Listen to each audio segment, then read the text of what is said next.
Welcome back to my channel again. And हम लोग CPU scheduling discuss कर रहे थे। उसमें हम लोगों ने कि सीपीयू शेड्यूलिंग क्यों करनी चाहिए, primitive scheduling, non primitive scheduling, वो सब कुछ अब तक हम लोग डिस्कस कर चुके हैं। तो आज हम लोग डिस्कस करेंगे सीपीयू शेड्यूलिंग के टाइप्स। Let us start.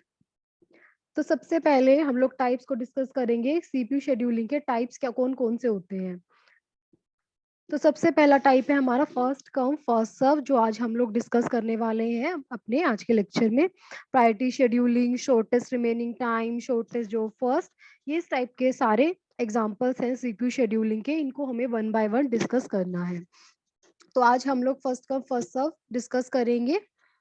तो first come first serve FCFS, इस टाइप की शेड्यूलिंग क्यों जरूरत होती है इसकी, और क्यों क्या होता है इस शेड्यूलिंग के अंदर। तो जितने भी प्रोसेसेस होते हैं हमारे पास रेडी क्यू में, हमारे पास मल्टीपल प्रोसेसेस होते हैं। सपोज करो 2 और 3 प्रोसेस है अभी हमारी रेडी क्यू में, तो उनको हमें क्या करना है, सीपीयू असाइन करना है वन बाय वन। तो जो प्रोसेस सबसे पहले आएगा हमारे सिस्टम के अंदर रेडी क्यू में, उसको सबसे पहले हमें क्या करना है, सीपीयू असाइन करना है। अब हमें एक चीज और डिस्कस करनी चाहिए यहाँ पे एफसीएफएस के अंदर, कि सपोज करो कि 2 प्रोसेस ऐसे हैं जिनका अराइवल टाइम क्या है, सेम है। अगर दोनों प्रोसेस का अराइवल टाइम सेम है तो किस प्रोसेस को मिलेगा सीपीयू। एफसीएफएस तो ये बोलता है कि जो प्रोसेस सबसे पहले आएगा उसको सीपीयू असाइन करना है। बट यहाँ पर तो दोनों प्रोसेस का अराइवल टाइम सेम है, तो किसको सीपीयू असाइन करेंगे। तो जिस प्रोसेस की प्रोसेस आईडी बड़ी होगी, हाईएस्ट होगी, उसको हमें क्या करना है, सीपीयू असाइन करना है यहाँ पर। तो फर्स्ट कम फर्स्ट सर्व के अंदर क्या है कि जो रेडी क्यू में प्रोसेस सबसे पहले आया उसको हमें सीपीयू सबसे पहले असाइन करना है। It is a non preemptive type scheduling. Non preemptive type scheduling के अंदर क्या होता है कि एक बार जिस प्रोसेस को सीपीयू असाइन कर दिया, मींस कर दिया, उसको कोई अनदर प्रोसेस उससे सीपीयू को स्नेच नहीं कर सकता, यहाँ पर छीन नहीं सकता। तो it is a non preemptive type of scheduling and it is easy to understand and implement. और हम इसको फीफो क्यू के अंदर इम्प्लीमेंट करते हैं with the help of FIFO queue. FIFO queue में क्या होता है, फर्स्ट इन फर्स्ट आउट। जो प्रोसेस सबसे पहले आएगा वही प्रोसेस सबसे पहले क्या करेगा, एग्जिट करेगा। बट यहाँ पर इसकी एक लिमिटेशन है कि पुअर इन परफॉर्मेंस, क्योंकि ये average time, waiting time increase कर देता है। तो ये क्या है, एफसीएफएस की सबसे बड़ी डिसएडवांटेज है, ये एवरेज वेटिंग टाइम को हाईएस्ट कर देता है। इसकी एक एप्लीकेशन होती है कॉनवे इफेक्ट, जो आज के लेक्चर में हम लोग डिस्कस करने वाले हैं। तो सबसे पहले एक एग्जांपल के थ्रू हम लोग फर्स्ट कम फर्स्ट सर्व को समझने की कोशिश करते हैं। तो स्टार्ट करते हैं। तो जैसे कि एग्जांपल दे दिया, हम लोगों ने देखा कि यहाँ पे हमारे पास मल्टीपल प्रोसेसेस हैं, P nought, P1, P2 and P3, 4 processes हैं हमारे पास।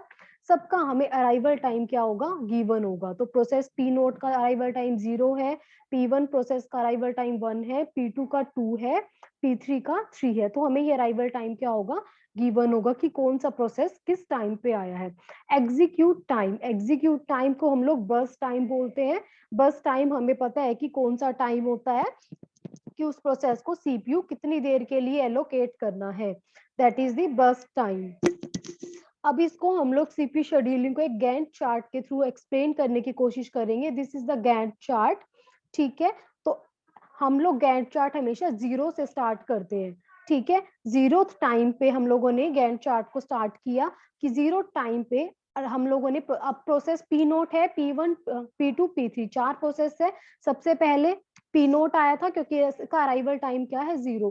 हमें रेडी क्यू में अराइवल टाइम से समझ में आएगा कि कौन सा प्रोसेस हमारे सिस्टम में सबसे पहले आया है। तो 0 सेकंड पे सबसे पहले आया है प्रोसेस पी नोट, ठीक है। तो पी नोट को हम लोगों ने क्या किया, सीपीयू असाइन कर दिया। तो ये नॉन प्रिमिटिव टाइप की शेड्यूलिंग है। तो एक बार पी नोट को असाइन कर दिया सीपीयू, तो P1 नाम का प्रोसेस या कोई अनदर प्रोसेस सीपीयू को यहाँ पे छीन नहीं सकता। तो पी नोट को हम लोगों ने क्या किया, सीपीयू असाइन कर दिया। उसको 5 सेकंड के लिए सीपीयू चाहिए था, पी नोट ने अपना 5 सेकंड के लिए काम खत्म कर दिया और वो सिस्टम से एग्जिट हो चुका। नेक्स्ट 5th सेकंड पे कौन सा प्रोसेस आएगा, नेक्स्ट क्यू, रेडी क्यू के अंदर P1 नाम का प्रोसेस है, तो P1 नाम के प्रोसेस को 5th सेकंड पे सीपीयू असाइन कर दिया। P1 को सीपीयू 3 टाइम के लिए चाहिए था, तो 3 टाइम के लिए उसने सीपीयू लिया और 8th टाइम यूनिट पे P1 क्या हो गया, हमारे सिस्टम से एग्जिट कर चुका है। अब 8th टाइम यूनिट पे नेक्स्ट प्रोसेस हमारा P2 था, तो P2 आएगा और P2 फिर एग्जीक्यूट होगा 8 सेकेंड के लिए। तो 8 + 8 कितना होता है 16।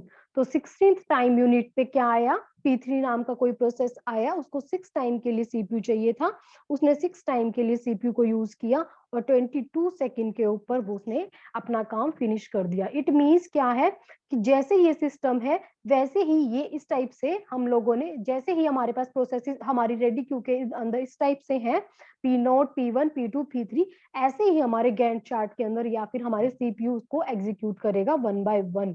और ये नॉन प्रिमिटिव टाइप की शेड्यूलिंग है कि कोई भी प्रोसेस को अगर सीपीयू असाइन कर दिया तो कोई अनदर प्रोसेस उसको छीन नहीं सकता। अब हमें वेटिंग टाइम निकालना होता है। वेटिंग टाइम कैसे निकालेंगे कि प्रोसेस पी नोट का हमें क्या निकालना है, वेटिंग टाइम।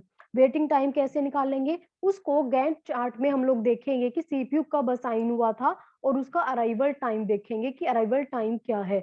तो जब उसको सीपीयू असाइन किया और उसको में से अगर हम अराइवल टाइम को माइनस कर दें तो क्या हमारा निकल जाएगा, वेटिंग टाइम निकल जाएगा।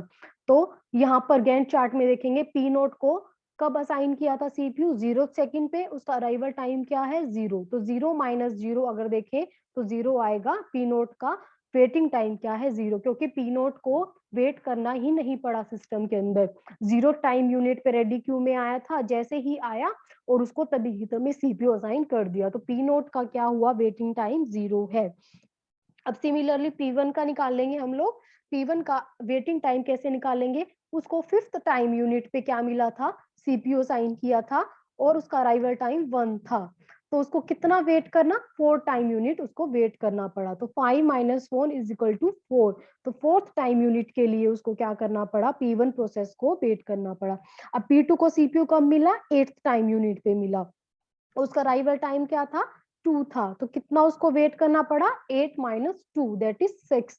तो 6 टाइम यूनिट के लिए P2 नाम के प्रोसेस को वेट करना पड़ा रेडी क्यू के अंदर।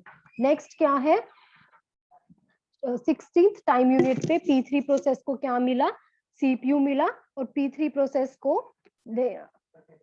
सीपीयू को 3 सेकंड के लिए 3 टाइम उसका अराइवल टाइम था। तो 16 - 3 कितना हो गया, 13th हो गया। 13th टाइम यूनिट के लिए उसको क्या करना पड़ा, वेट करना पड़ा।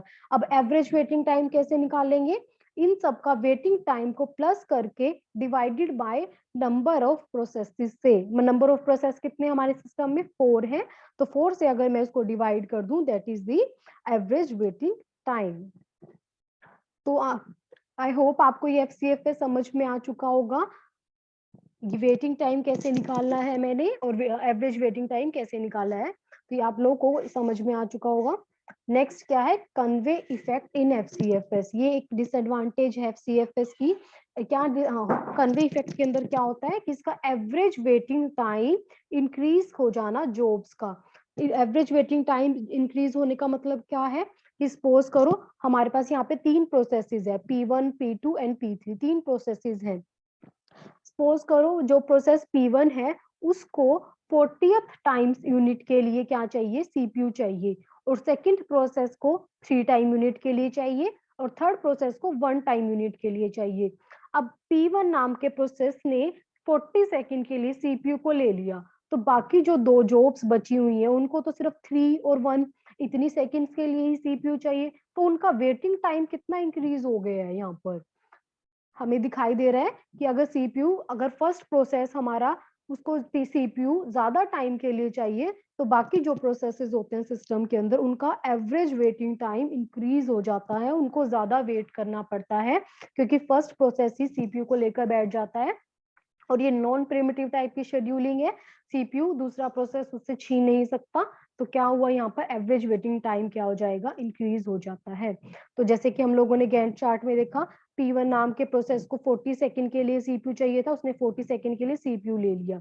नेक्स्ट प्रोसेस को 3 सेकंड के लिए चाहिए था, 3 सेकंड के लिए उसने सीपीयू ले लिया। नेक्स्ट प्रोसेस P3 है, उसको 1 सेकंड के लिए चाहिए था और उसने 1 सेकंड के लिए सीपीयू ले लिया। अब यहाँ पे हम लोग देखें इस गैंट चार्ट में, तो देखो P3 नाम का प्रोसेस है, उसको सीपीयू 43 सेकंड टाइम पर मिला, ठीक है, और उसका अराइवल टाइम क्या था, उसका अराइवल टाइम 1 था, तो उसको कितना वेट करना पड़ा, 43 माइनस 1, 42 टाइम यूनिट के लिए वेट करना पड़ा उसको। 1 सेकंड का काम था सिर्फ, और उसको 42 टाइम यूनिट के लिए उसको क्या करना पड़ा, वेट करना पड़ा। तो कितना ज्यादा एवरेज वेटिंग टाइम उस जॉब का क्या हो गया है, इंक्रीज हो गया। तो एवरेज वेटिंग टाइम कैसे निकालेंगे हम लोग, इन सब का सम करके divided by number of process. Number of process कितने हमारे 3 है, तो इस टाइप से हम लोग एवरेज वेटिंग टाइम निकालेंगे। यहाँ पर है, यहाँ पे कंप्लीशन टाइम दिखाई दे रहा है आपको टेबल के अंदर। तो कंप्लीशन टाइम कैसे निकालते हैं हम लोग, जैसे कि हम लोग एक गैंट चार्ट में देखेंगे, P1 प्रोसेस ने अपना एग्जीक्यूशन कितने देर में खत्म किया, 40th टाइम यूनिट पे, तो 40 क्या हो गया उसका कंप्लीशन टाइम। P2 प्रोसेस है, उसने अपना एग्जीक्यूशन कब खत्म किया, 43 सेकंड पे, तो ये क्या हो गया 43 उसका कंप्लीशन टाइम हो गया। नेक्स्ट क्या है P3, P3 को कब एग्जीक्यूट हुआ, कंप्लीट कब हुआ, उसने सीपीयू का काम कब खत्म किया, 44 पे, तो 44 क्या हो गया उसका कंप्लीशन टाइम। नेक्स्ट क्या है turn around time. Turn around time हम लोग कैसे निकालते हैं, completion time minus arrival time, इस टाइप से हम लोग को क्या निकालते हैं, टर्न अराउंड टाइम। अगर हम कंप्लीशन टाइम में से अराइवल टाइम को माइनस कर दे तो हमारा क्या निकल जाएगा यहाँ पर, टर्न अराउंड टाइम। तो इस टाइप से हम लोग निकाल सकते हैं हमारे सारे टाइम्स को। आई होप आपको एफसीएफ समझ में आया होगा, इसकी लिमिटेशन समझ में आई होगी। Thank you.